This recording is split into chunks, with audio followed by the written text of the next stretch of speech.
हिसड़ों के रैयतवाड़ी में जमीन को लेकर रविवार को दोपहर 12:30 बजे विवाद हो गया। विवाद में छोटे भाई ने बड़े भाई को ईंट बनाने का साझा सिर में मार दिया। इससे कृष्णा ध्रुवे को चोट आई है। कृष्णा ने पुलिस को सूचना दी। पुलिस ने उसका मुलाहाजा कराया। कृष्णा ने बताया कि उनके गांव में 5 एकड़ जमीन है। इस जमीन को उसका भाई गोपी बेचने की मंशा रखता है। हमेशा जमीन बेचने के लिए भाई विवाद करता है। 5 एकड़ जमीन में 22 कलमी आम के पेड़ है। इस बगीचे से बैठकर खा सकते हैं, लेकिन छोटा भाई जमीन बेचने के लिए कहता है। आज इसी बात पर विवाद हुआ तो गोपी ने कृष्ण के सिर पर सांचा मार दिया। कहाँ रहते हो? रैयतवाड़ी। किससे झगड़ा हुआ? छोटे भाई से। कैसे मारा उसमें? जो अपना ईंट बनाते कि नहीं अपन, जो सांचा रहता था पहले लकड़ी वाला, उससे मारा था। वो कहाँ है? घर पे होगा वो। झगड़ा क्यों हुआ?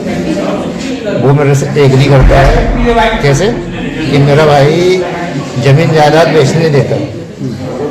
सर अपन बेचे क्यों? कितनी जमीन है? 5 एकड़ है। 22 झाड़ है अपने आम के, कलमी आम का पेड़ है, बगीचा है। चाहे तो जीवन भर बैठ के खाना। छिंदवाड़ा से न्यूज SCP भारत से संजय पहाड़ी की रिपोर्ट।